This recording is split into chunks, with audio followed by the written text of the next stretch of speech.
gentlemen, the road to Summerfest is just a few episodes away. This is Frank Dog, joined alongside Ocean's X, and tonight, Ocean's X, this is going to be a huge edition of Raw. Oh, you can already tell, especially with our confirmed main event, if I remember well, a 2-on-3 handicap match. Bobby Lashley and Goldberg will look to overcome the odds against the united force of the Hall of Pain and the Game, Triple H. And last week we saw maybe a partnership between Triple H and the Hall of Pain form, as well as Bobby Lashley and Goldberg. Anything is possible, Frank. You know how it is, especially right here on the A Show on Monday Night Raw. Anything can... Go ahead. So we'll have AJ Styles against Rob Van Dam and Zack Sabre against Booker T. But for right now, here comes the #1 contender for the WEDF Championship, coming out to a standing ovation. Here comes our King of the Ring winner, Jeff Hardy. You can tell everybody the WEDF universe is ready for Summerfest. They're hyped. They're ready to see the main event. They're ready to see Jeff Hardy take on The Miz, finally claim his immortality, and become the WEDF champion. But wait a minute! Wait a minute! It's The Miz! Jeff Hardy turned around. WEDF championship smacked right in the face. And see, ladies and gentlemen, this is exactly the reason that none of us here at the commentary table like The Miz. You can tell this whole crowd unitedly booing Miz. This is exactly why the WEDF universe despises this man. This is why this man is the most hated man in the WEDF.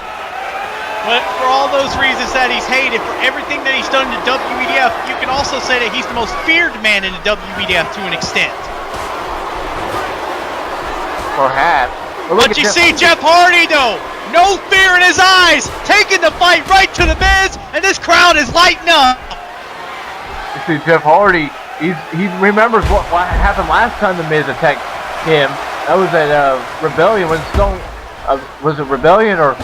It was a little before Rebellion, actually. I believe it was the 2-year anniversary show. Oh, that's right. Where Miz took on Jeff Hardy in an Extreme Rules match while the man was already beat down. Now he's just trying to beat him down again. Oh, no.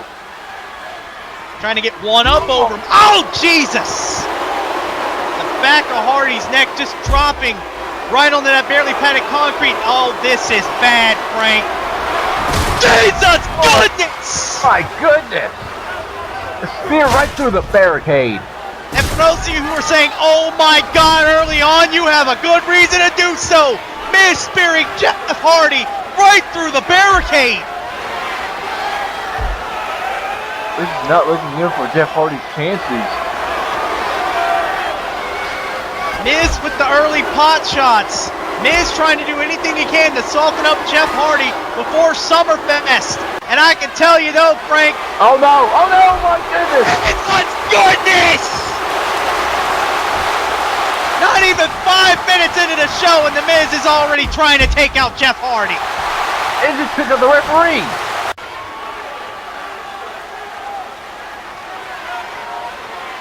You know, Frank, I'd normally be upset about this, but after everything Jeff Hardy's been through, you'd have to hit the man with a car to stop him now.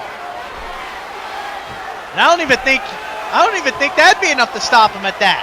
You see Jeff Hardy on the outside. He's trying to get back in the ring, but Miz is telling him he's got to go to the back.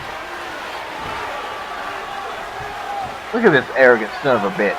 Jeff Hardy doesn't even know where he's at, Frank Dog. They're checking on his head. He's holding his head. He's not really in a good spot right now. But Miz, on the other hand, what?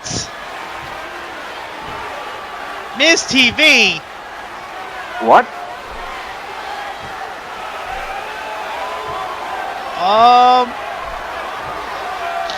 Well, I'll tell you what, this was a damn setup. I think Jeff Hardy was out here to make another promo or be in a match, but Jeff Hardy looked like he had something on his mind, but whatever it was, we don't know now because Miz comes out here. Now he's promoting the debut of Miz TV. What in the hell is Miz TV? Apparently Miz has a very special interview lined up with someone Jeff Hardy knows very personally. I mean, we've seen talk shows like the Cutting Edge and Jericho's talk show. time at Rio. Yes, that's right. I mean, This could be one of the most controversial pulp shows of all time. that's certainly a way to leave a hook for the pilot episode of Miz TV, which you'll see later tonight, ladies and gentlemen, as we confirm. But up next, we gotta get to it. We have a match coming up. We have AJ Styles versus Rob Van Dam. I tell you what, though. Wait a minute.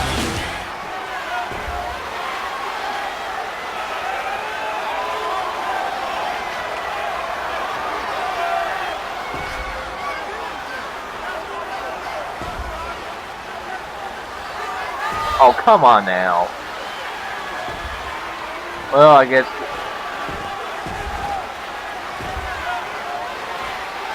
Well, the Dream Team's making it obvious, Frank Dog. They're saying it's not over. They say, you know, Booker T and Rob Van Dam have a point. This isn't over until they win. They did win a couple weeks ago, but it was turned over. It was overturned because of the way the Dream Team won, which you and I will defend to the day that is the right decision. It was. They got caught and they got busted. Do you deserve to win a match by cheating and smashing someone in the face with a chair while the ref is down? No, you don't. And I'm glad the referee, especially when the Dream Team were all, or not the referee, but I'm glad the anonymous Raw general manager, especially with how much trash these two have been talking about the anonymous Raw general manager as of late, I'm glad he overturned it. Wait, ladies and gentlemen, up next is the first of our two matches between these two teams.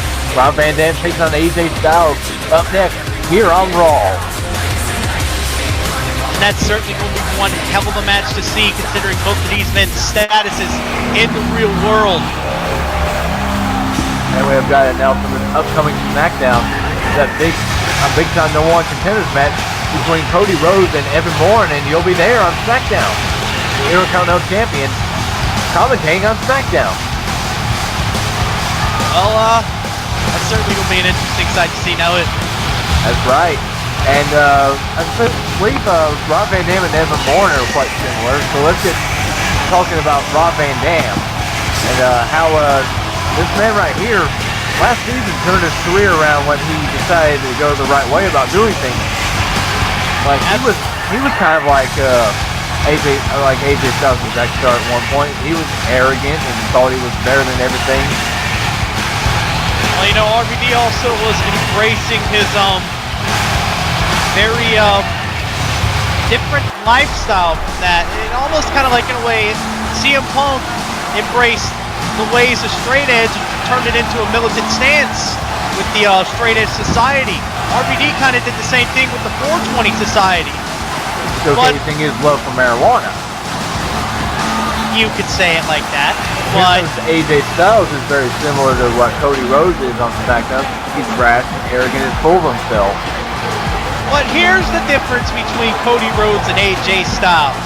While Cody Rhodes is still a young guy, still getting his name out there, and he's still one of the more popular talents in WEDF, AJ Styles is an established man.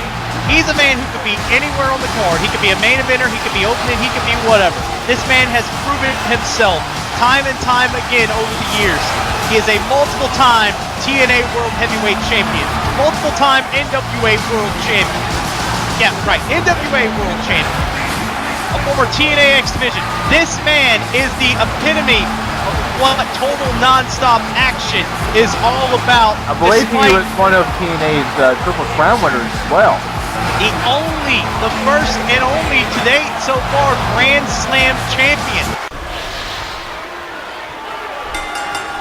Well, no, wait a minute. I'm wrong about that. There's actually two. I forgot about Samoa Joe, ladies and gentlemen. The undefeated Samoa Joe, that is. Ever since AJ Styles has come to WEDF, he really hasn't found much success because he thinks everything should be handed to him based on his career achievements. You know, there's another thing about it. He's in a much bigger pond here, a much bigger ocean. You could say in WEDF. Zack Starr thinks everything should be handed to him because he's the cousin of Danny Jackpot. You know, both of these men call themselves the Dream Team because they believe they are the two greatest superstars in the whole WEDF. I'll see it when I believe it. Look at AJ pitching a fit already. Doesn't like the fact that Rob Van Dam is out wrestling him in the early going. Hey, come on now. Wait a And minute. speaking of Van Dam, RVD has seen enough.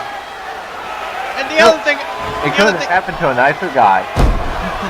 well, Frank, the other thing you have to think about here is that Rob Van Dam is a veteran. And that's rare that anybody says that when you're talking about the phenomenal AJ Styles these days. But Rob Van Dam is a veteran through and through. Wait a minute, covered by RVD. Only for a one, though, off the rolling spot kick. Rob Van Dam is a veteran. He's a former ECW World Champion, a former WWE World Champion, former TNA World Champion, the longest reigning ECW Television Champion, and in WEDF, strictly speaking, he has been a former ECCW World Champion. And a former two-time Intercontinental Champion. Rob Van Dam is a very decorated athlete, one of the more decorated athletes in WEDF. Also a former tag team champion along with Booker T. Absolutely. You know, Wait a minute, AJ though! vintage AJ Styles. We got a 1, we got a 2, we got a kick out. Following that springboard forearm you just saw there from AJ Styles. AJ going to the drop kick. AJ. Kick to the gut and a running drop kick. Take nothing away from the phenomenal. Wait a minute, cover 1, 2. I mean, AJ Styles could be said as one of the best workers in this business besides maybe, along with like Chris Jericho and Kurt Angle and Christian. One of the best wrestlers of the current generation. And he's still got a long way to go before he'll ever hang up the boots, Frank. Well, AJ Styles can have another 10, 15 years left in him, barring injury. He's already gone 10, 15 years strong just about. And the fact that the man is able to perform the same amount of offense, the same style of moves. Well, that's innovative. That too. The fact that he's able to put up the kind of offense he has is just an amazing testament to his work. That was amazing right there. Huge blockbuster off the top rope that only got 2 though. Trying to run the ropes now. RVD though. RVD. Right, 1, 2. AJ, reversal, 1, 2. RVD quickly getting the shoulder up. AJ Styles showing that unlimited amount of athleticism right there. Great athleticism from AJ Styles and Rob Van Dam, and just exactly what you would expect from these two in our opening contest. And these two are actually very similar on how they go in the ring. Another cover, 1, 2. They like using kicks. They like using going high flying. They like to fly. Well, the other thing about it is that Rob Van Dam is, wait a minute, AJ inside cradle, 1, 2. RVD able to get the shoulder up. The other thing about your point though, Frank Dog, is that Rob Van Dam is more unorthodox in the ring. He has a more martial arts oriented style, so he's not really doing exactly what you would call textbook wrestling 101. AJ Styles, on the other hand, is using textbook wrestling right here, trying to wear down Rob Van Dam. Exactly, applying that bow and arrow submission, trying to stretch Rob Van Dam out and wear him down. That's exactly what AJ Styles needs to do, especially considering that AJ Styles is the more technical wrestler out of the two. Don't discredit RVD going technical low. And now RVD trying to come back now with a clothesline. Well, nobody discredits Rob Van Dam's technical wrestling ability, Frank Dog. I think the thing here is that Rob Van Dam has never really needed to rely on, using the submissions and trying to keep a guy on the mat. He just does what RVD does best, such as that rolling thunder you just saw right there. Will this get 1, 2? No, AJ Styles getting the shoulder up. RVD trying to quicken the pace now. There's a monkey flip. Sit AJ Styles flying out of the corner, and Rob Van Dam showing off to the crowd. AJ Styles still fighting back. Wait a minute, he got called. Favoring the rib zone. Now look. Nice windmill you saw there from Rob Van Dam, and Van Dam. Another no. AJ avoiding the rolling savant kick from the top rope this time. And now a hip toss. Wait a minute, I think AJ Styles might be thinking Styles Clash. Can he hit on Rob Van Dam? He's got him. He's gonna get him up. No! Counter! Now Rob Van Dam, toolbar roll up. 1, 2. No! Oh, he nearly had it. 2.5, 2 3/4.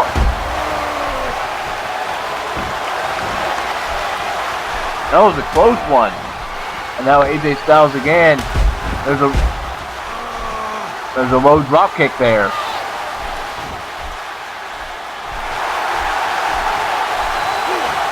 Another drop kick to the back by Rob Van Dam. Oh, wrong survive kick connects this time.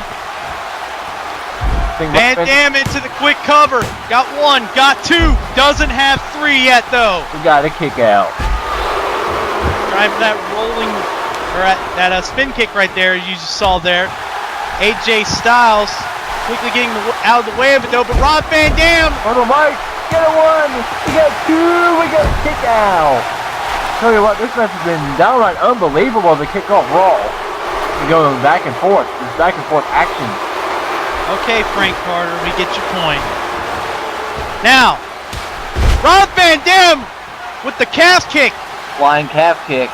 Coming at AJ Styles with, I don't know how to put it there, but that was some very nice athleticism and wait, nice for the 5-star Fox was, but AJ gets up. Now it looked like he was trying to set up for something big, but AJ cut him off at the pass, and now what's AJ got planned here? Oh! Jawbreaker on the RVD from the top rope, nicely done, and now the Pele kick. The Pele. And now AJ Styles looking to set it off here. Oh. Wait a minute! You're using speed on the rope leverage. Referee, you didn't see that. How did the referee not just see AJ Styles having his feet on the ropes? I think it was more focused on Rob Van Dam's shoulders and didn't see it. So we've got to get this referee's eyes checked out. Wow, I mean, I don't know what to say here, Frank Dog, because you would think after such a great match, AJ Styles would deserve the victory, but after seeing the way he won, I kind of hope the anonymous Raw General Manager has something to say about this. I hope the referee wasn't in on this. I doubt that's likely, Frank Dog. As you see right there, AJ Styles saying, "Get off me." AJ Styles doesn't care either way, though. A win is a win for him. Yeah, I don't think we were going to have another Brad Maddox situation. Things seem to be bright for the Dream Team, even though everybody here in the arena disagrees with them, as they should. AJ Styles did not deserve that victory, ladies and gentlemen. That's definitely low, and now I can only hope that Booker T is going to get a measure of revenge.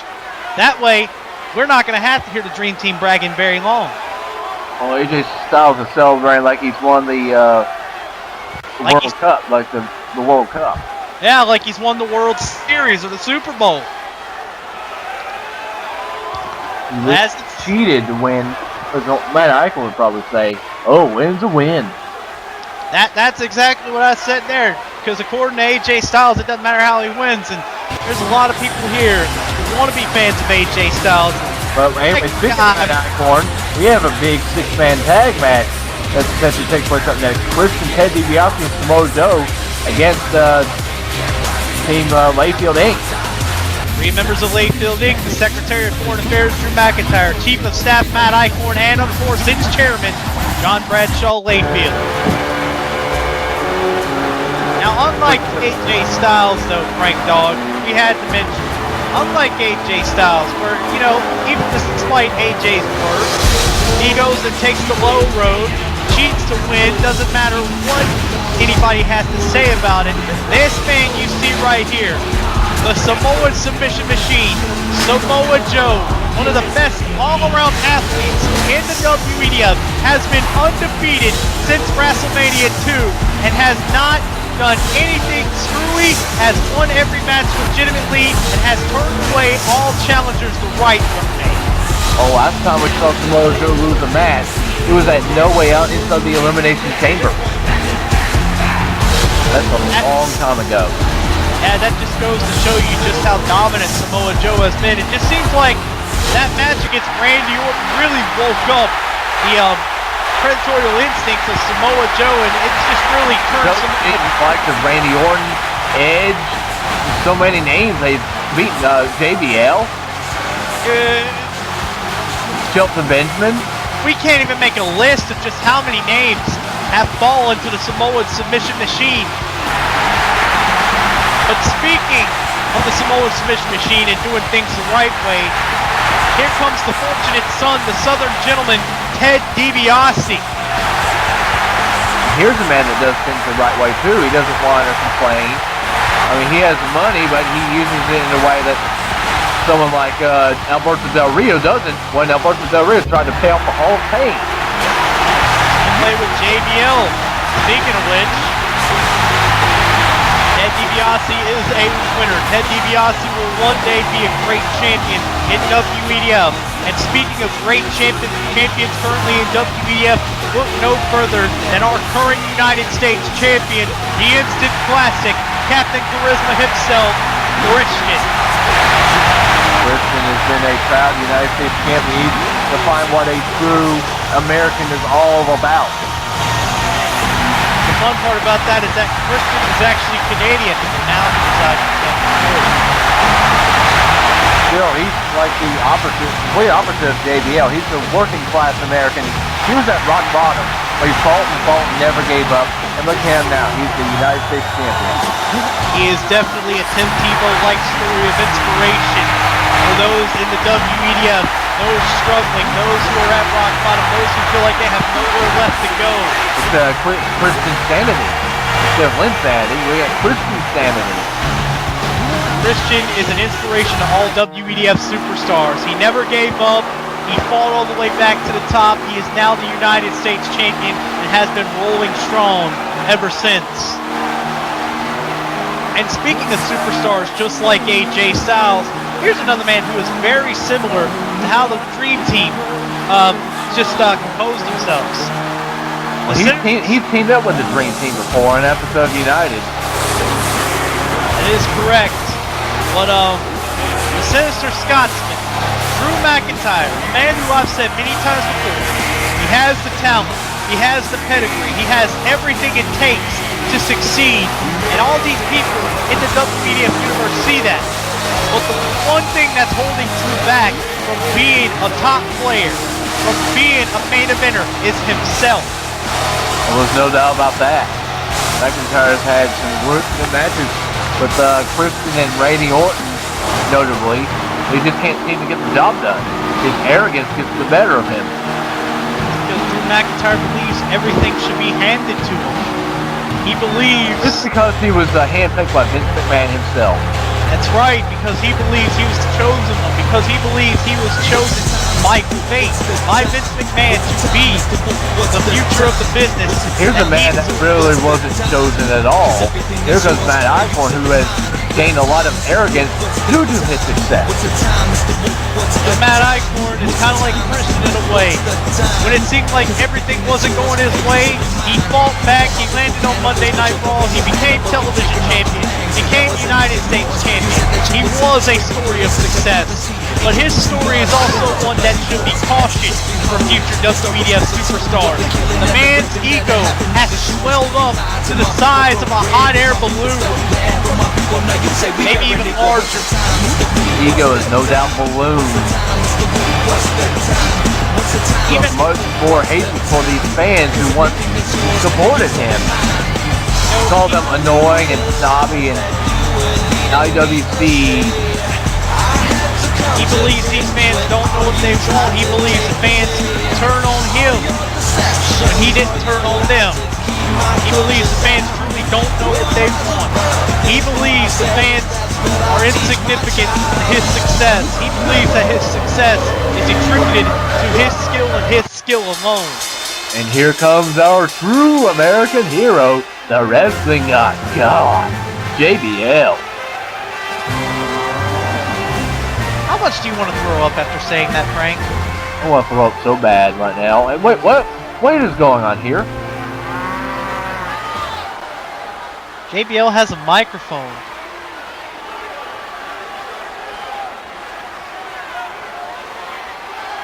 Oh, look at that arrogance.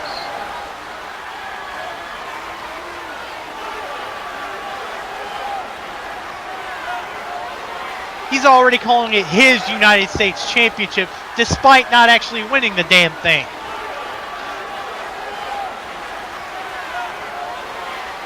Well, JBL making a challenge for Summerfest. Oh, look at JBL! Ducking out of a fight. It's like Alberto Del Rio. What if JBL will do a post-match attack if Christian's team wins? You see, he believes he deserves an opportunity to face Christian. Feels like he's owed a rematch. But after seeing that, what kind of rematch do you deserve? Oh, buddy.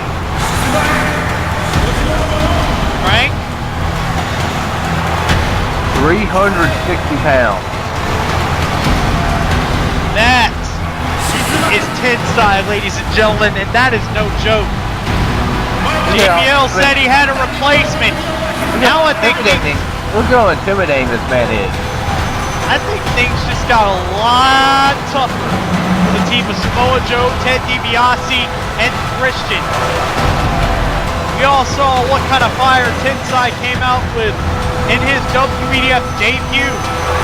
So it resulted in a loss to Ted DiBiase. Tensai let it be known he is not a man to mess around with. He is a man to be feared. He is a man who will intimidate you. He is a man who, if you look at him the wrong way, he will destroy you. In fact, his name Tensai translates into destruction. You saw how he was in Japan as Giant Bernard. You saw how he is in WEDF.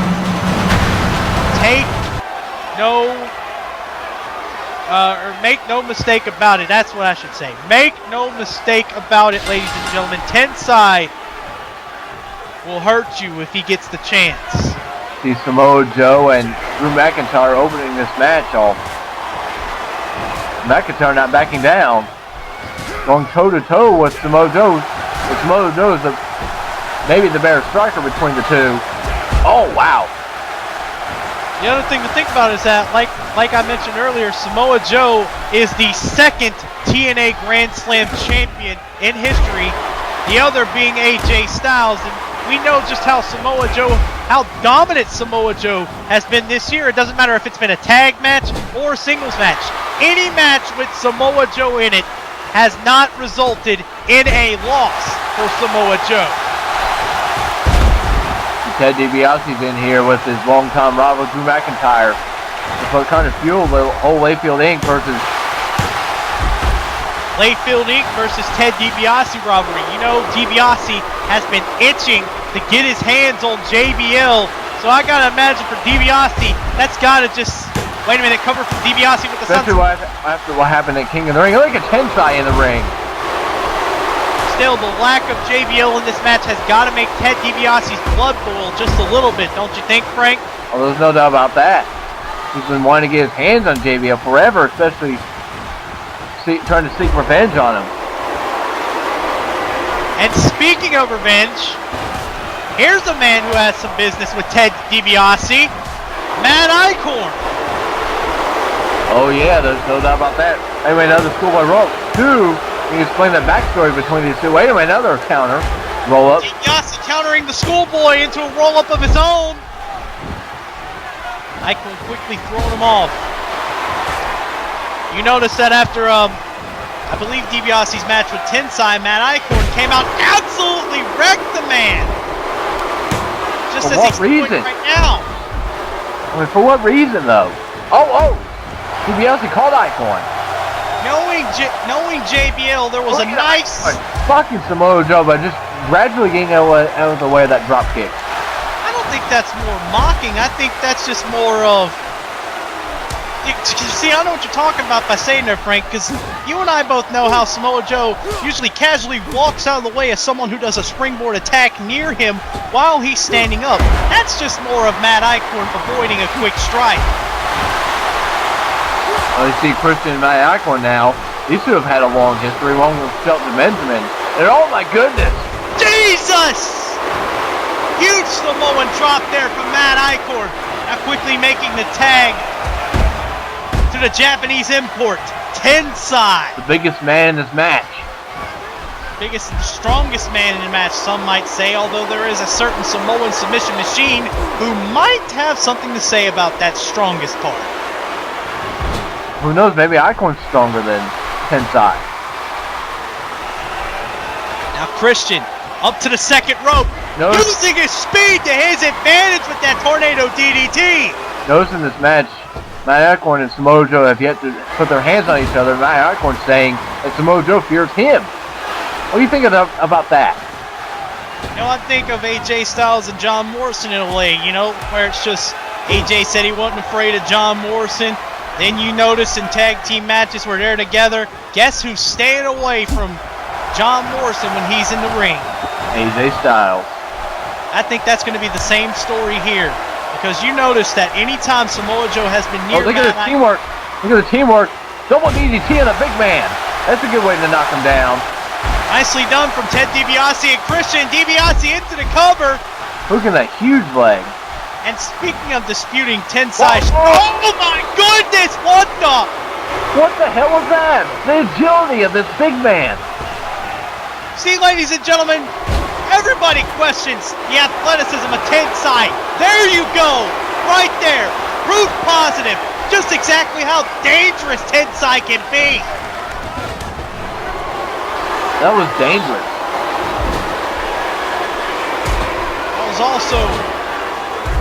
That was also, I gotta say, that was amazing. Tensai looked like he wanted to make the tag into Matt Eichhorn. Decided against it though. Deciding he wants to inflict more punishment on Ted DiBiase. And now tagging Eichhorn. Eichhorn back in the ring with Ted DiBiase. Oh goodness! Kicks. Trying to take DiBiase out from under, take away the strength from his legs. Huge Samoan drop. Cover 1, 2, and no. Good for 2 though, not enough to put away the Fortunate Son just yet. Now tag to McIntyre, they're doing the smart thing by isolating Ted DiBiase from the Tartars. That's another thing I also have to think about now that Drew McIntyre's in the ring with Ted DiBiase. Do you really think that even after what you saw at Rebellion, Frank, do you really think, honestly, that the business between McIntyre and Ted DiBiase is over and done with? Oh, there's no way that this is over. I think it's only just begun. No! Another 2, no. Beautiful backbreaker you just saw there from the Sinister Scotsman, and Ted DiBiase is really taking a beating, but look at the fighting spirit! Trying to go 2-on-1. The numbers game was just too much. Eichhorn illegally in there. Distraction paid off though as Drew McIntyre took advantage, and now Drew McIntyre says, "You want Matt Eichhorn? Here he is." Now Eichhorn with the hammerlock scoop slam, just really. That's another thing. No, he's using a headbutt. Eichhorn with the cheap shot. Wait till Samoa Joe gets in the ring, then we'll see what Matt Eichhorn's made of. 2, no. Look at. Mojo is in the ring. He's not putting his hands on Eichhorn though. As the legal man. When he's face to face with Eichhorn. But either way as it stands, Matt Eichhorn absolutely tearing into Ted DiBiase. Things not looking good for the Fortunate Son, and now Matt Eichhorn. Look at the arrogance. Matt Eichhorn feels absolutely confident in himself. Look at Tony Samoa Joe. Oh no! There you go. That arrogance finally cost you because that lets Ted DiBiase recover. And now DiBiase, if he gets things going his way, he'll be able to make the tag in. Ted DiBiase wasn't sure what he's wanting to do there. Down goes Icorn. Uh-oh. Here we go. Here we go. Business is about to pick up. Here comes Samoa Joe. Gunning for right. Down goes Icorn. Down goes McIntyre. That's the first time that Samoa Joe has been able to get his hands on that Icorn ever since Icorn. I don't think that realizes where he's at right now, Frank. Look at this. We're getting a preview of what we could see at Summerfest if these two get in a match. And you know Samoa Joe has been waiting. Wait a minute. Long time coming. Oh, desperation kick. There goes Icorn. And now Icorn getting the hell out of here. Running away from Samoa Joe. Quickly making the tag to Tensai. Icorn has seen enough. And oh man. Samoa Joe returning the favor. Uh-oh. Oh. Looked like Joe was ready to end the match, but Tensai says, what do you think you're doing? No, Tensai, though, with a tilt-a-whirl side slam, and now Tensai... This could be an upset. He looked like he was trying to look for the poison ball, but Samoa Joe has other plans. Tilt-a-whirl side slam. One of his own. Tilt-a-whirl sidewalk slam, you could say there. What is Samoa Joe doing here? Well, like you set up the... There it goes! The Coquina clutch is locked in. Tensai has nowhere to go. Look at Icorn trying to... No, Tensai taps out of Icorn. He's running for the hill. And Icorn doesn't want any of this. Samoa Joe quickly gets the victory. Sending an effective message to Matt Icorn, saying this Icorn was about to break it up, but once Tensai tapped out, Icorn ran away. He knew it was about to happen, Frank. He knew that once he saw that, Joe was going to be coming after him. Like, tell you what, Icorn, once Joe really gets his hands on you, Joe is going to kill you. Don't leave blood in the water for Samoa Joe. Samoa Joe is like a shark. Once he senses that blood in the water, he's coming right after you. This is amazing, the way Samoa Joe was able to choke out a 360-pounder at Tensai. Tensai is out cold, ladies and gentlemen. This was a great victory here for Christian, Ted DiBiase, and Samoa Joe, but Ted DiBiase still wants JBL. Christian still wants some of JBL. Samoa Joe still wants Matt Icorn. There's so many elements that haven't been solved yet in this match, after this match. All we know, Frank Dog, is that the tensions between Layfield Inc. and the rest of the Raw roster are slowly starting to come to a boil. There's no doubt about that. Either way, that is a big message sent to Matt Icorn from Samoa Joe. If he can do that to Tensai, just imagine what he could do to Matt Icorn.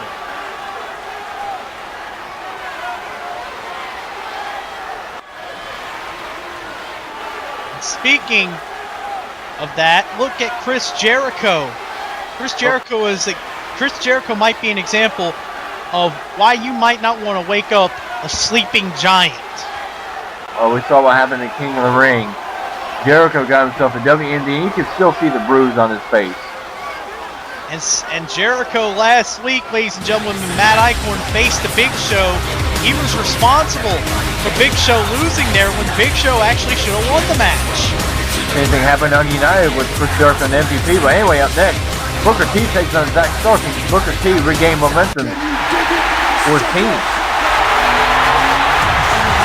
You would hope that Booker T can, and I think Booker T and Rob Van Dam have been in the back, and I think they've been carefully plotting out exactly what they think could happen. You know, I think they're now at a point where they realize, after what AJ Styles did here tonight, they can't take anything for granted. They have to come in, they have to make sure that if the Dream Team are up to something, they gotta shut it off quick, and they've gotta turn this match into their favor. We saw what happened many months ago that AJ Styles beat Booker T, and No. Booker T beat AJ Styles, and Rob Van Dam beat Zack Starr. And this was the beginning of when the Dream Team were calling Booker T and Rob Van Dam past their prime, washed up dinosaurs. And you saw how well that turned out when Booker T and Rob Van Dam beat them both in singles matches. That just made the Dream Team even more bitter and jealous, and more hatred grew within the Dream Team. And it's just come to a boiling point between these four men. All four of these men, Frank Dog, they've all been wanting to get their hands on each other. The Dream Team has wanted to prove to themselves and to the whole WEDF universe that they are the best, that they are the future of the business. Booker T and Rob Van Dam, they've just been wanting to shut two arrogant punks up. And these two arrogant punks won't go away. They blame the Anomalous Raw General Manager for keeping them off the show. Yeah, they really haven't done anything worthy of being here on Raw. Now, Zack Starr is a man that everyone calls the most underrated. Zack Starr is a man who everybody says, or most people who I've seen have, I don't know if it's people being crazy, or if it's people just being, I've got to go a little bit off topic. Zack Starr looks jacked here. Like he's been working out. Zack Starr does look, that's the thing about it, Frank, though. Zack Starr is another guy that I think everybody genuinely wants to like. He's a guy that has the skills to pay the bills. He has the talent, he has the youth, he has the look, he has everything you like in a guy, except his attitude. His attitude is the number one thing that has always held him back. And I think Zack Starr, I think with him, if I had to give him a piece of advice, I'd tell him, quit acting like your cousin Danny. Quit thinking everything needs to be handed to you because you're Danny Jackpot's cousin. Just because you're Danny Jackpot's cousin doesn't mean you're destined for success. There's no doubt about that. So what happened when Danny Jackpot wasn't successful, he took the low road. Especially at WrestleMania 2 against John Cena and Kurt Angle. Danny Jackpot has been, to his credit, and I can't believe I'm saying this, this is going to make me sick to my stomach saying this. Danny Jackpot has been in this business long enough where he can even take the low road, and whether you like it or not, Danny Jackpot's going to find a way to succeed. Zack Starr has yet to find out to do. Exactly. Zack Starr has never seen the limelight. Zack Starr has never really been in the limelight.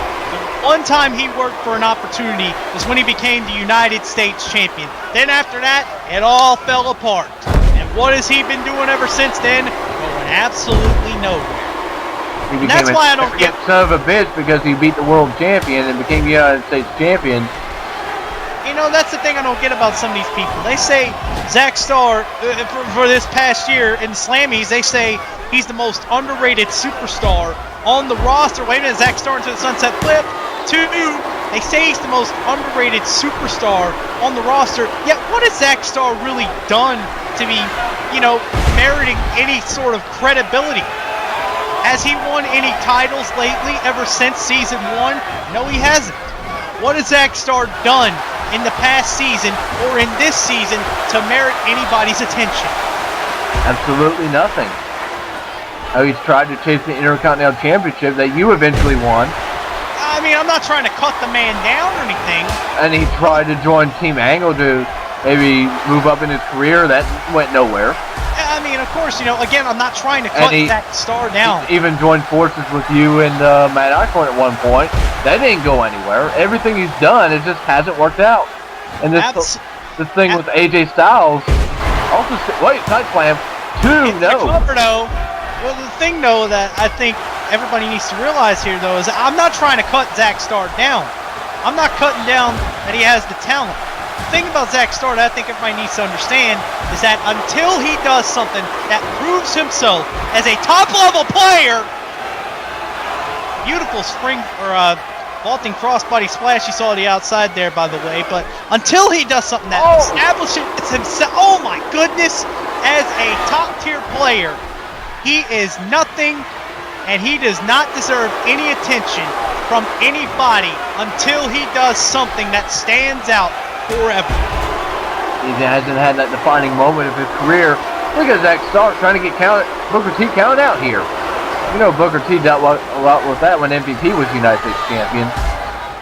You know what Booker T's like? He's like, to hell with that. And now Booker T, right on the Zack Starr shenanigans, fighting him off. Zack Starr with the kick to the gut. Booker T still not really maybe recovered from that assault on the outside of the ring.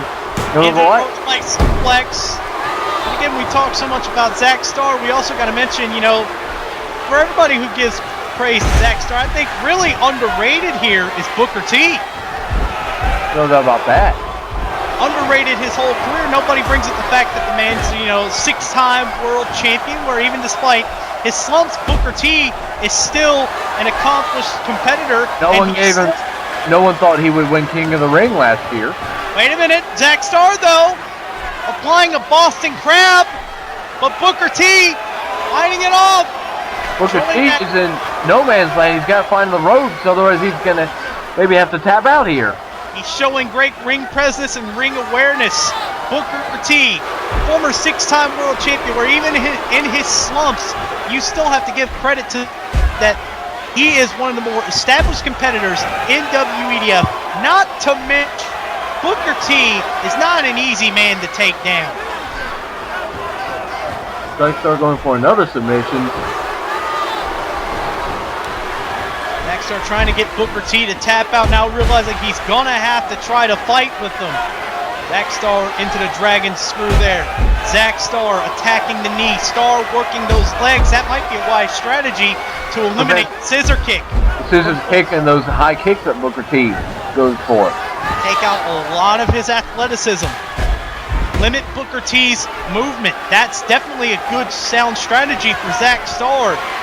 But he's just got to apply himself. And now into the cover. 1, 2.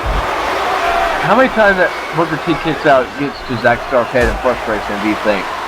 That's exactly what I was talking about there. It's got to frustrate him a lot, though, Frank, because he feels like, I guess Zack feels like this should be an easier match for him. Now, wait a minute.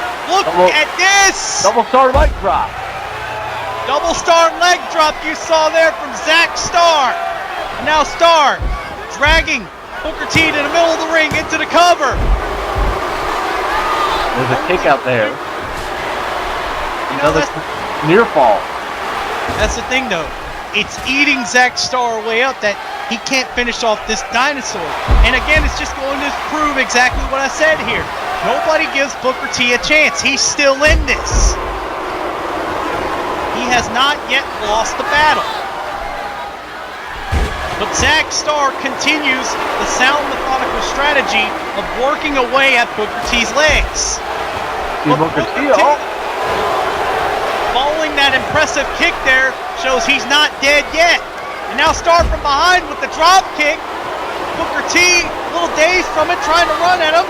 Bumps into Starr. Now Starr catches him with a German suplex. Wow, that was surprising. And now Zack Starr, can he pick him up? Choke slam. Ooh! Into the cover. 2, no. Zack Starr going for every move he can hit against Booker T, but still can't get the job done. You see Zack Starr has gained some muscle, though.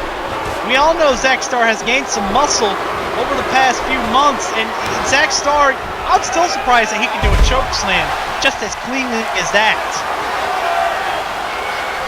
So the swinging neckbreaker could turn the tide. Oh, man. That one also might. A Harlem sidekick from Booker T. Busting Zack Starr open. You gotta think Zack Starr is not in a good place right now. Now Booker T starting to mount the offense for a comeback. Until that happens, Zack Starr looked like he countered the bookend into a Northern Lights suplex. Doesn't keep the bridge though. And now Starr. No, Booker T countering. What's gonna give? Arm twist with the leg lariat to follow. Beautifully done from Booker T. Now Booker is feeling it. He says it's time to put this thing to bed. No, Zack Starr right back again to the leg. Back and forth these men go in the final minutes, ladies and gentlemen. It's winner take all here. 2, no. Can't get Booker T like that, but Booker T quickly seeing Zack Starr coming his way, throwing him up with that back body drop. Now for clothesline, 1-2, no. Still can't keep the man down. Reversal. No. Countered from Booker T again. From behind, what's Booker T got? No. Starring to the side, headlock. No. Booker T, what is this? Oh, man. Again to the leg. Just really kicking away at him. And now Star says it's finally time to end this. Oh, he's AJ Styles. AJ Styles looked like he might have been out to offer a hand to Zack Star, but Van Dam! Boom! Van Daminator. The plot has failed. RVD getting some revenge back from that first match. And now Booker T taking advantage of the distraction as Zack Star was wondering what the hell was going on the outside. Pinky up. Scissors kick. Focus on what's going on in the ring, because now look, the scissors kick connected into the cover. 2 and 3. Booker T wins thanks to an inadvertent distraction from the outside that Zack Star got distracted on. I think that's going to be a tough pill to swallow for the Dream Team there. As AJ Styles was coming out to offer Zack Star a hand and finally, hopefully, try to get, the Dream Team some momentum going their way. But all for naught, because to the sounds and amusement of everyone in the arena, Frank, there was a man named Rob Van Dam who came out and stopped all that from happening. Are we going to see Spinneroonie here tonight? Who knows, Frank? Who knows? I want to see a Spinneroonie. I think we all do. Booker T deserves it after that big win right there. I think Booker T's a little bit too worn out. Maybe the way that Zack Star worked on those legs was a little bit too much for Booker T to. He's walking really gingerly right now. But you have to admit, the 6-time world champion fought his way back. When Zack Star had the match won, Booker T fought back. He never gave up, and he hit Zack Star with that scissor kick off the distraction. He took his eye off the ball, and that gave Booker T the win. But up next, ladies and gentlemen, get your popcorn. The Icon Sting is set to call out John Cena. All hell might break it loose here in this situation.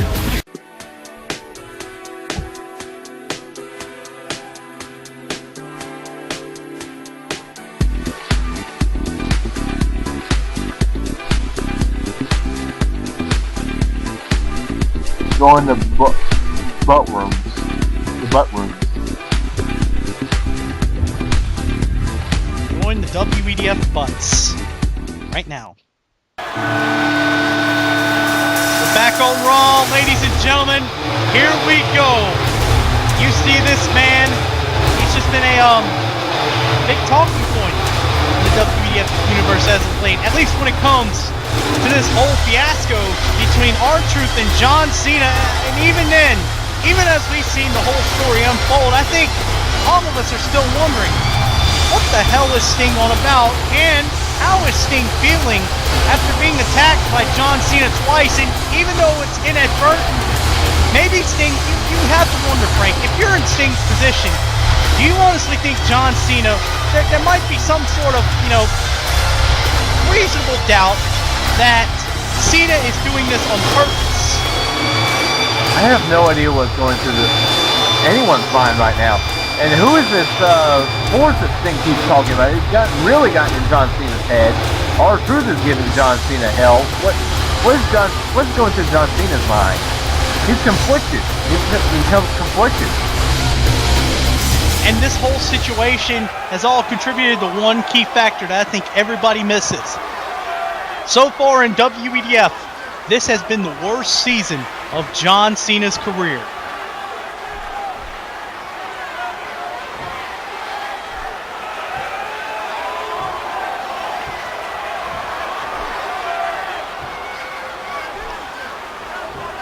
We said it before the break, ladies and gentlemen. Sting saying it right there. Cena, you and me in the ring, we have some business to talk about. And again, John Cena, we saw him come out to pretty good reaction last week, but now this week, it's half again. You know, I think we saw, ladies and gentlemen, I think a lot of people were just hopeful that John Cena was on to doing the right thing. But now that Sting's here, now that everybody remembers, you know, I would hope that's how it is. Now that everybody remembers, they don't know exactly how to think. John Cena's saying rise above hate. A lot of hate going towards this man here. I don't know if it was intentional or not. You know, even though that man wears a smile right now, he's throwing up the hustle, loyalty, respect sign. Frank, I gotta think. For John Cena, that man is a mixed bottle of emotions. He doesn't know where he's at right now. You know, he doesn't know if, like, anybody who's in John Cena's position, I don't think anybody could be handling this situation professionally right now. Because you have R-Truth, who's trying to get the best of you. You have R-Truth, who's just really calling you out week after week, calling you names, questioning your manhood, and then you have Sting standing in your way, trying to prevent you from handling your business like a man and saying you don't need to do it, and then again telling you about this great force that you have no idea about and have yet to receive a hint about. You just know it's coming, you don't know anything about it. How do you respond to that if you're in John Cena's spot? Question is, does Sting really know who this great force is? Or is he just... What's his motive here? I want to know Sting's motive. You know, Maybe Sting should be the one that's booed here because he's... No, I think I kind of see where Sting's coming from in a way. Maybe he's in cahoots with R-Truth. But listen to how he's phrasing it. Now this might make a little sense as to why Sting is interfering. And if this great force really does exist, Frank, and he's telling Cena that he has to stay sharp at all times, maybe it is true that John Cena doesn't really need to be trying to get in a fight with R-Truth. Maybe so. But Cena's not one to back down from a fight. And I think that's what eats away at Cena, is just that he thinks he can finish off R-Truth and be just fine. He's superhuman and get everything done, but that's not the case here. I think Sting, what's happening here is that Sting is trying to wake John Cena up and tell him this isn't going to happen anymore. You're just one man. You're going to make mistakes. I think after what happened in the King Ring tournament, the Cena and R-Truth deal should have been over. See, this is where I'm torn, Frank. Both Sting and Cena are right. I'm going to give Sting the benefit of the doubt here, and I think everybody should until we see exactly what he's talking about with this great force.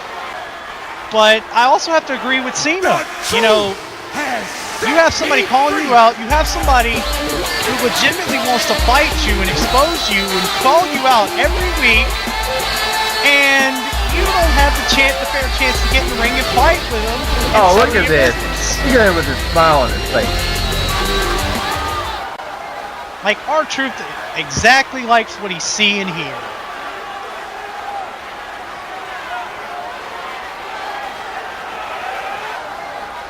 Now, I don't believe that for a second.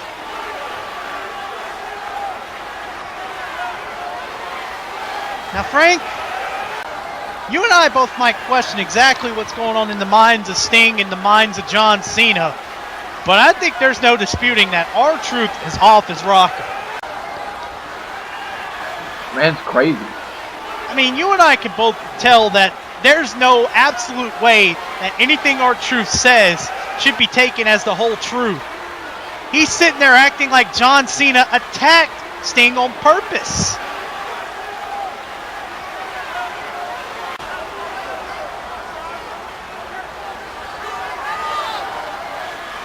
Oh! What the hell? What the hell is going on here?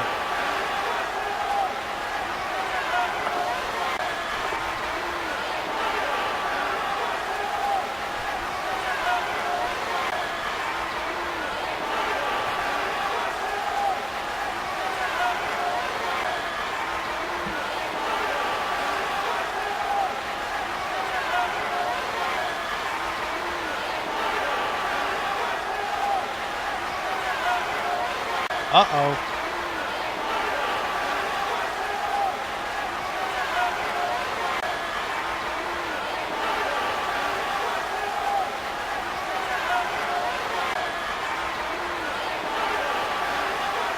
Frank, I think John Cena has just officially said he's had enough. Who can blame him?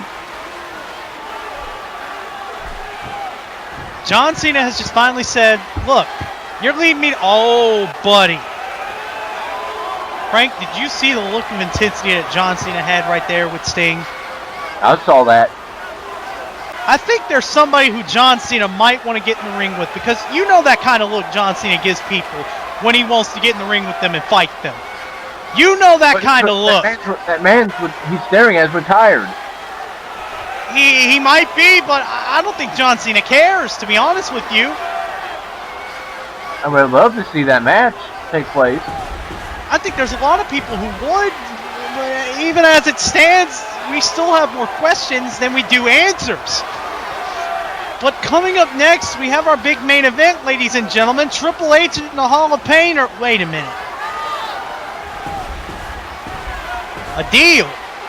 Oh, come on! Really?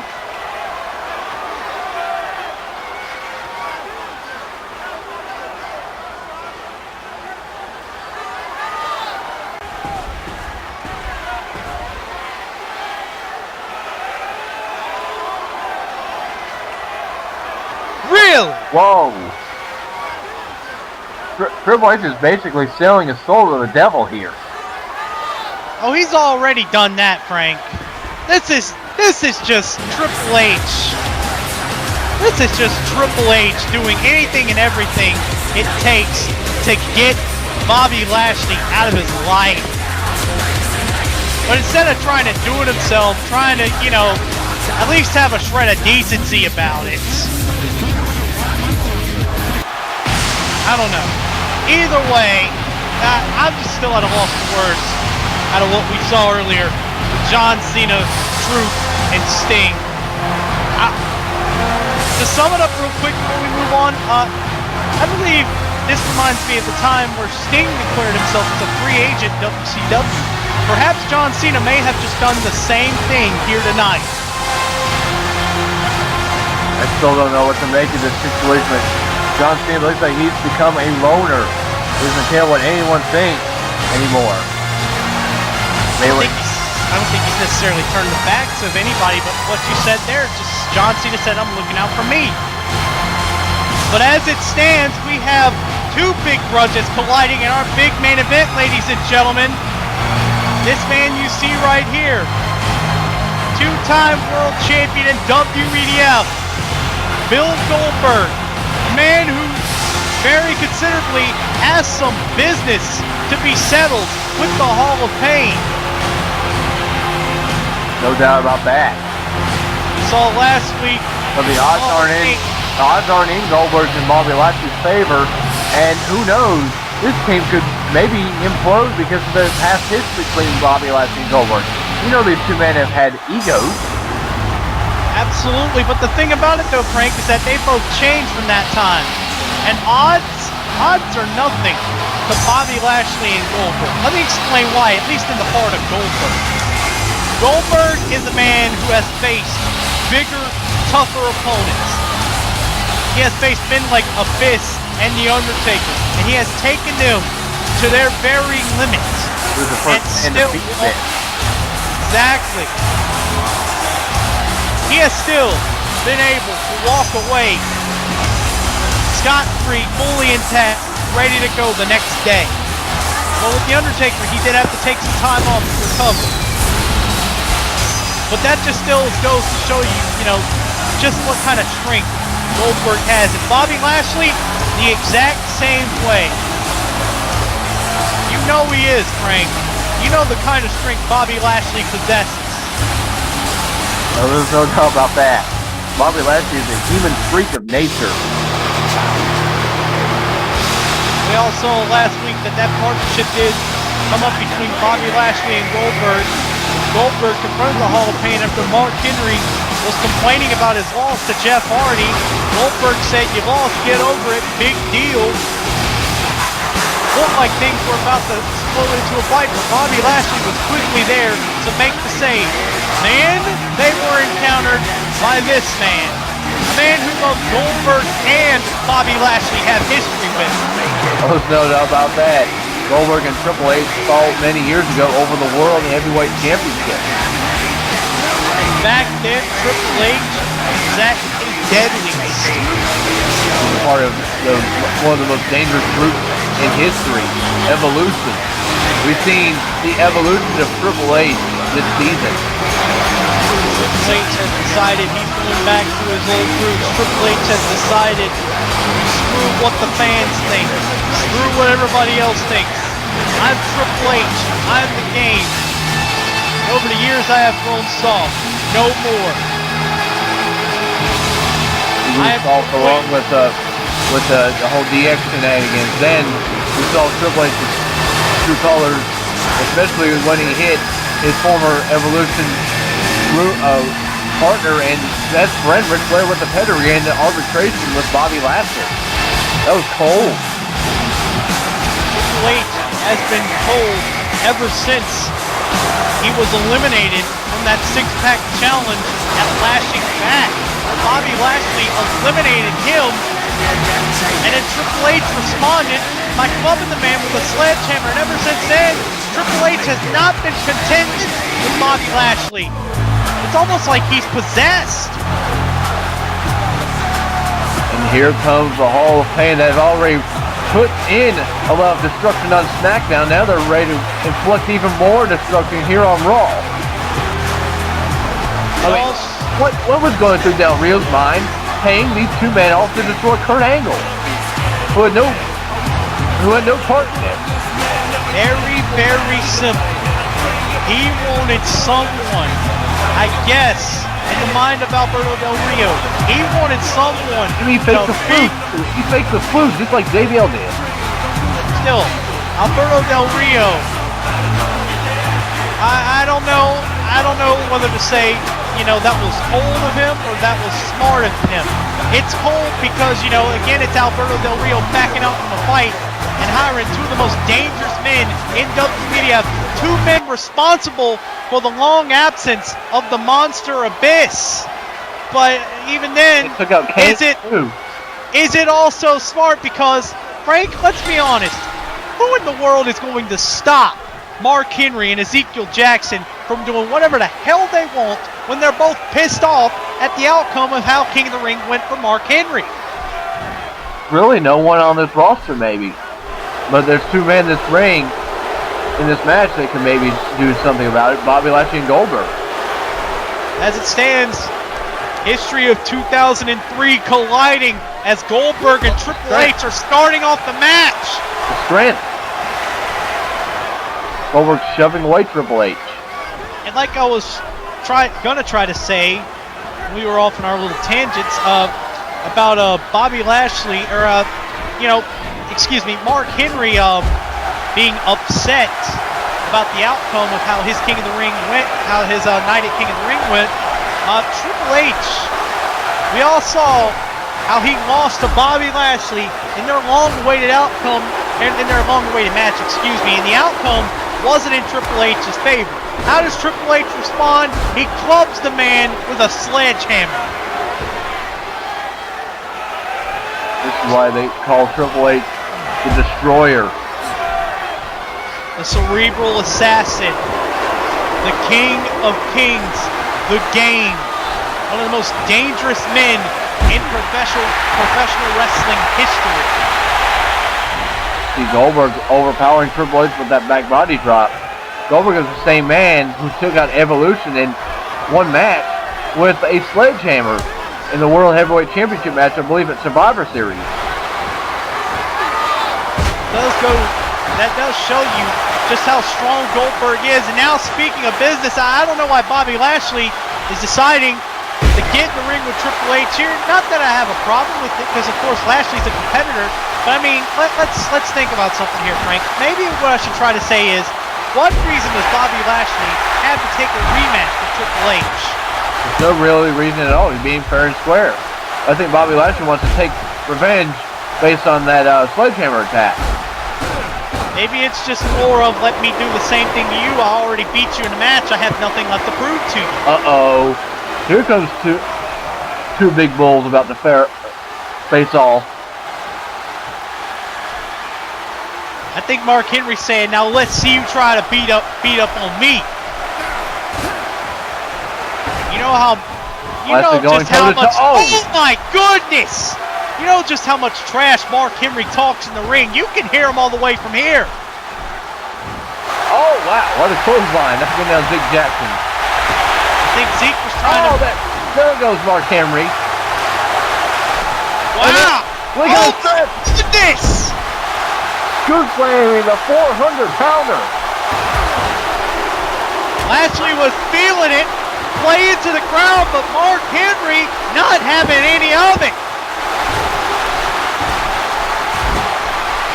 You know, Lashley did knock off Zeke, who I think Zeke was trying to get an unfair advantage over him, but Lashley not having any of it. Now Lashley and Goldberg, surprisingly, with the advantage over Mark Henry. This is a good idea to isolate Mark Henry as well, and Goldberg with an STO. Mark Henry is in trouble. 1, 2, I don't know if it's a good idea, as you say, Frank. I think it's just more of the smart thing to do. Wear the man out early, but this being Mark Henry, one of the reason responsible for Abyss being out of the WEDF so long, I don't know if anything is per se smart in terms of trying to keep Mark Henry down or trying to wear him out. Zeke with the quick cover on Goldberg, quickly getting the shoulder up though, and you also notice, Frank, we're sitting here talking about just how dangerous Mark Henry has been. Look at the evolution of Zeke Jackson as a competitor since joining the Hall of Pain. He's become even more dangerous. Especially even more dangerous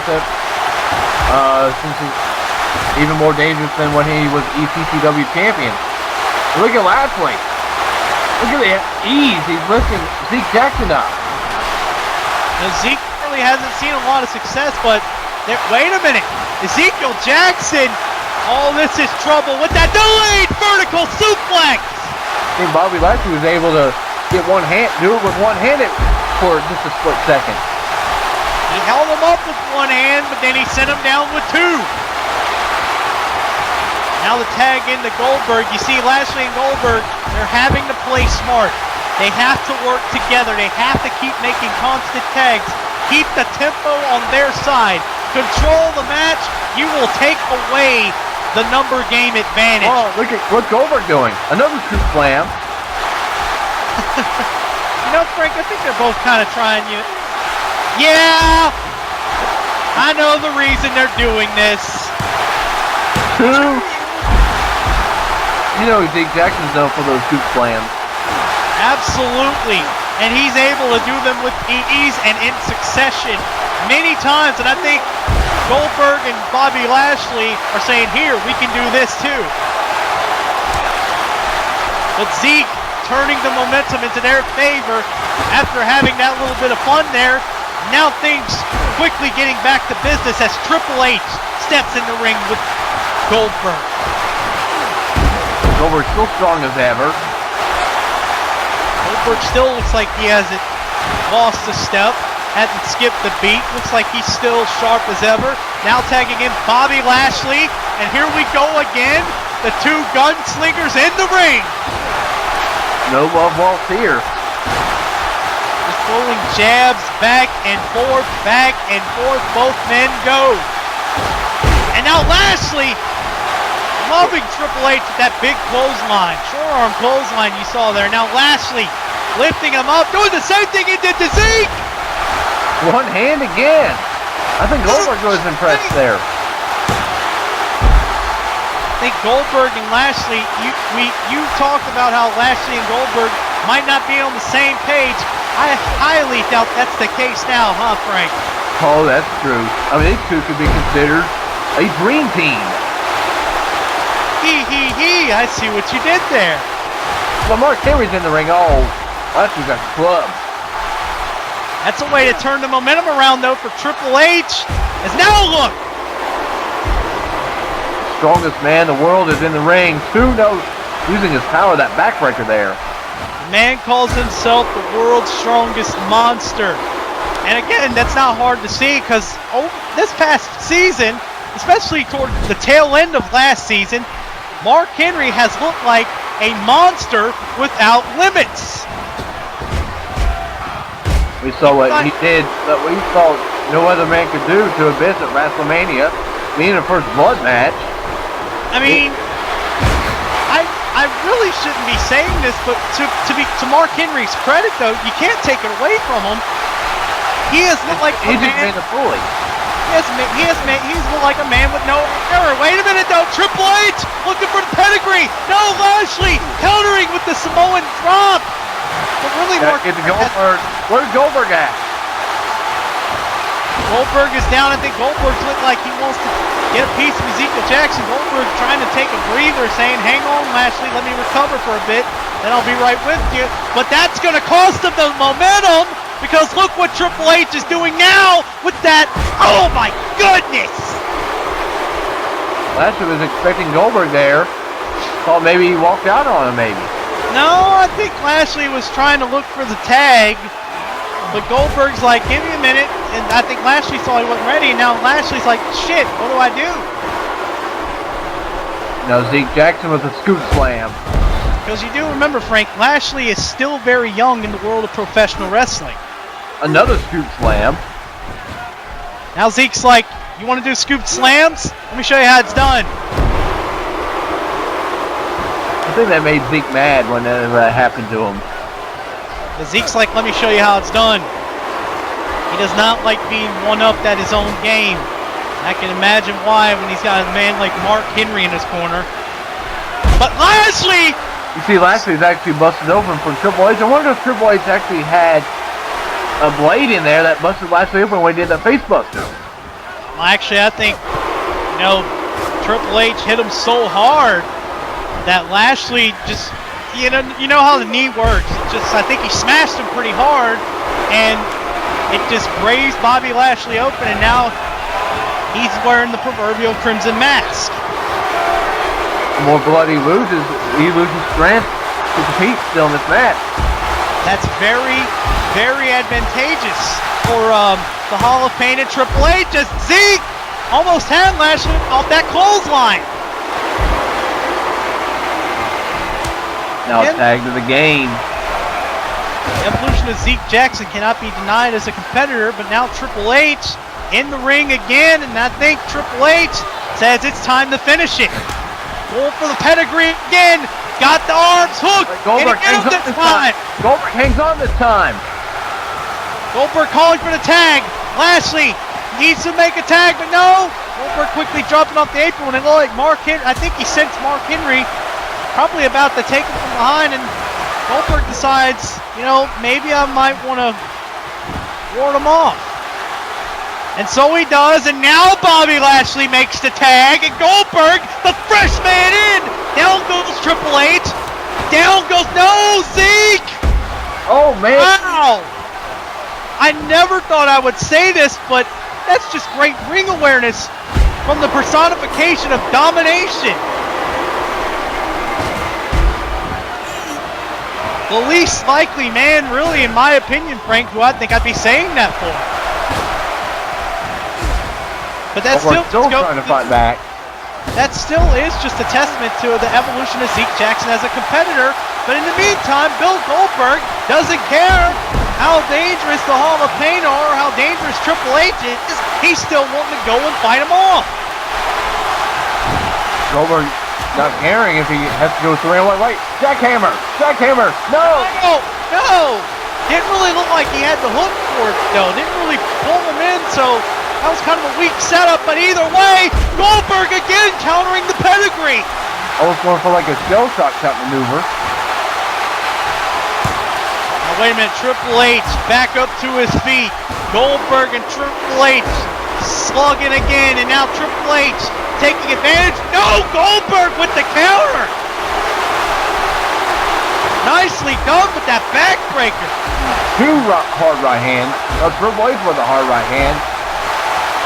Just clubbing the man back and forth. Now, Triple H pushing Goldberg down, countering that gut kick he was trying to do. Looked like, I think. Lashley continuing to slug it out. Who's going to get the upper? Oh, no! Down goes the ref, but what a main event we're seeing, ladies and gentlemen. The referee's down and Lashley's on the outside. Goldberg and Triple H still going at it. Now the Hall of Pain separating. Referee's still down. From Lashley. The numbers game to their advantage.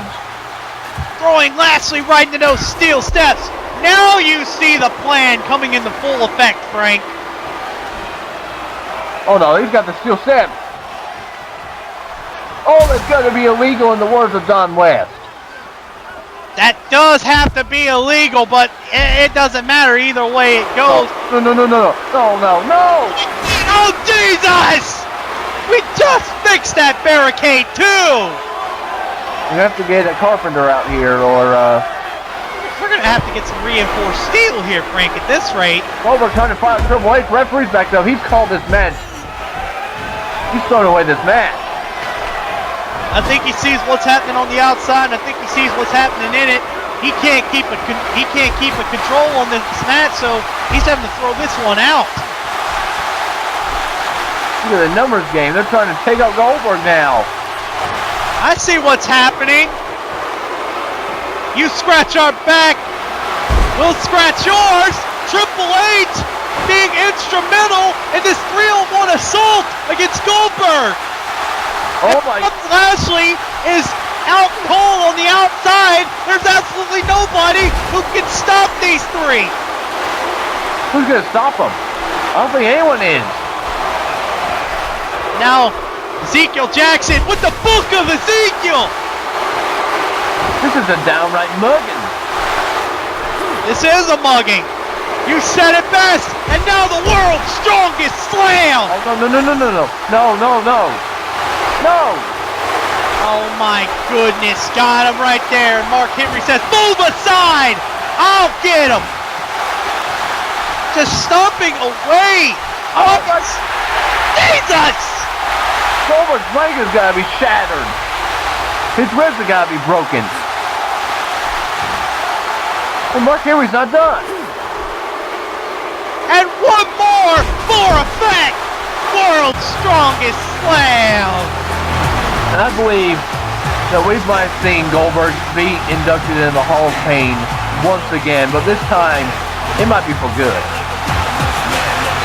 You saw Mark Henry was faking with Goldberg, just lightly stomping at the chair twice, and then you just heard how everybody popped that third time. He actually heard that ankle pop. I think you heard an ankle snap. There's a lot of things you might have heard in that ring.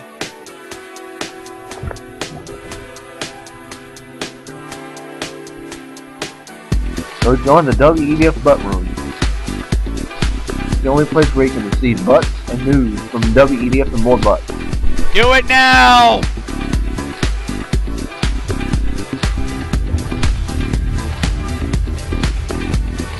Also butts. And butts. Backstage, and they're still not done with Bobby Lashley. They're mugging Bobby Lashley. Goldberg's out. He was being attended to. The mugging continues.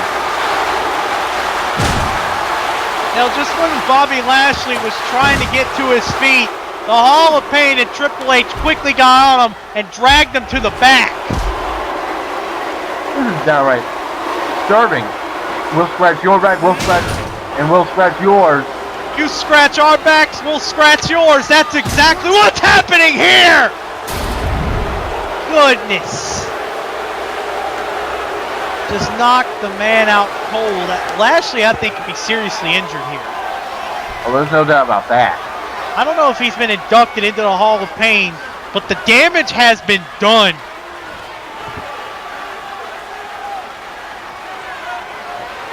Where's Jericho?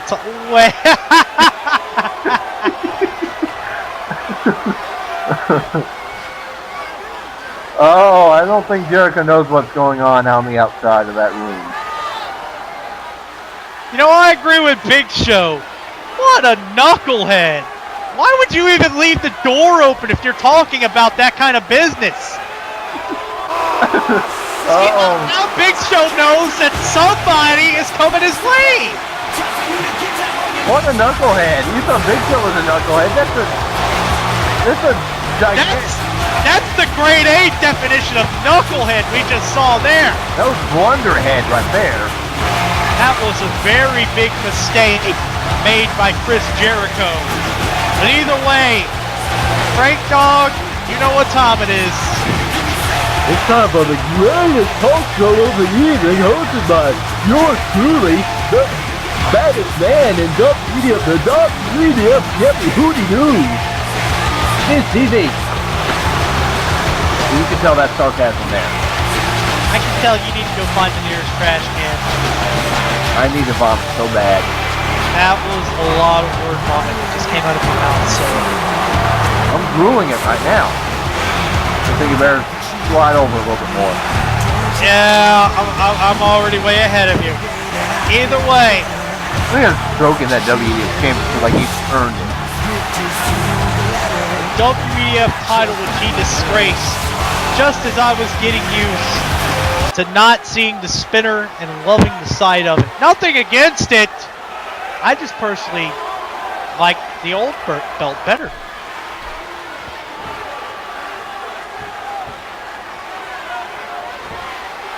You know, I have noticed something, Frank. Doesn't Miz seem a little more cheery to you? I think he's more he's still arrogant, very mad. Wait, what? He's interviewing himself. Oh, of course. Miz TV. It's implied in the name. Great. We get to hear a segment where Miz gets to talk about his quote-unquote favorite person in WEDF, himself. Frank, I hope there's room in that trash can because all the words that are coming out of Miz's mouth are going to make me sick. There's room. Luckily, the dog pound is supportive with a lot of trash cans.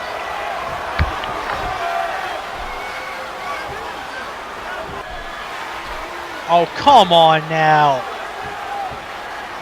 You know, I'd like to think with all that trash talking that Miz is doing about Stone Cold Steve Austin, especially when he did the stunner. Whoa! Oh, really? Really? Okay. I'll remember that. Still, as I was saying, I'd love to think with all that trash talk that Miz is doing about Stone Cold, especially doing that stunner at King of the Ring, I think that's going to come back to bite him. And when it does, he's not going to like it. Fans letting Miz know what they feel. Already sick to their stomachs. Already tired of seeing the Miz as WEDF champion. Because you know what it means? It means Raw right now is his playground. He's taking nobody serious. And that's going to cost him. And you and I both await the day, which will be Summerfest, that it does.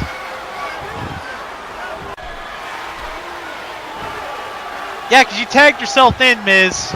Stole the for yourself. Yeah, you tagged yourself in when Jeff Hardy won the match on his own. Great.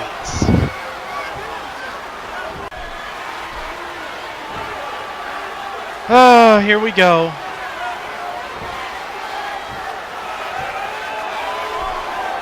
Now, what gives you any right to judge anybody, Miz? Talk about how Jeff Hardy's not a role model yet. All these sneak attacks you've been doing, all this trash you've been talking, just how devious and mischievous you've been. Wait a minute! Bite my tongue! Here's version 1, the brother of Jeff, someone who might have something to say about all of this, Matt Hardy! And here is the man who's who's now the number one contender for the European Championship held by Miz's apprentice, Alex Riley, for Summerfest. Miz's apprentice, former apprentice, you mean? Because I know you're talking about some real life things here. Still, they're involved with each other in some way. As it stands, though, I'm interested to hear what Matt Hardy has to say about this, considering he is Jeff's brother. These two have had a match together not too long ago. You know how well that went. Matt Hardy finally claimed that victory that has eluded him since his return, getting a very overconfident Alex Rowley on past ECCW. That's exactly what Matt Hardy needed to get his momentum rolling in the positive direction again.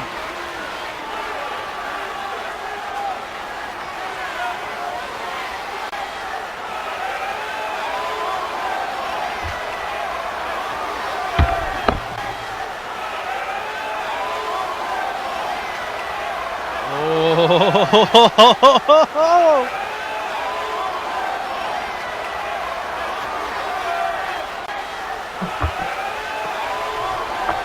Frank, I think you might want to listen to what Matt has to say here. Because that man is speaking some real truth. Well, Miz, when we hung out together, he was always the one that took credit, and he was so arrogant. He just used you, Frank. You know it.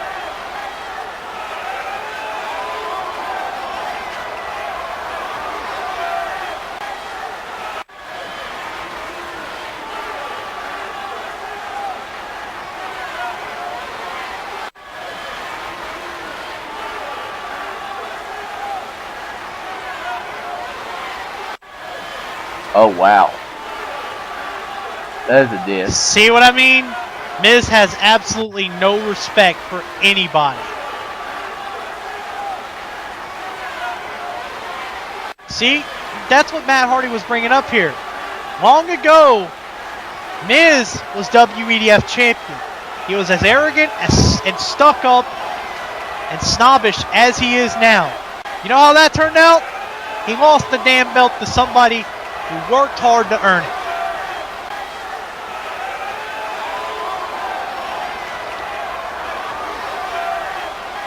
Tried Stone Cold battle the whole season to get that WEDF championship. Had to win a Royal Rumble. Miz hasn't done anything.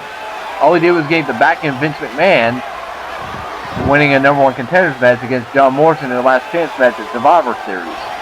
He went around attacking people. He went around saying everything. Yeah! Now that's what I want to hear. I think that's what everybody wants to hear.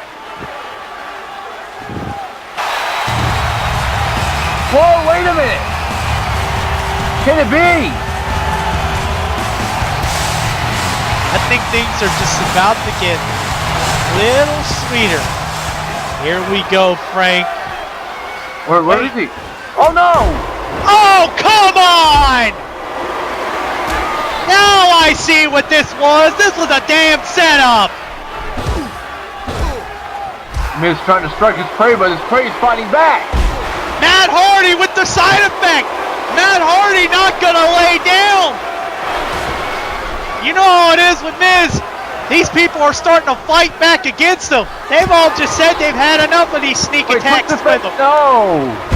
Miz countering. And now Miz getting the jump on in the corner. Ah! Jesus! This right here, though, ladies and gentlemen, this is the reason I'm talking about. Miz, arrogant, stuck up, has absolutely no respect for anybody or how they feel or whatever. He doesn't care who you are. He'll do whatever he wants to you whenever he wants to. You know how he did that?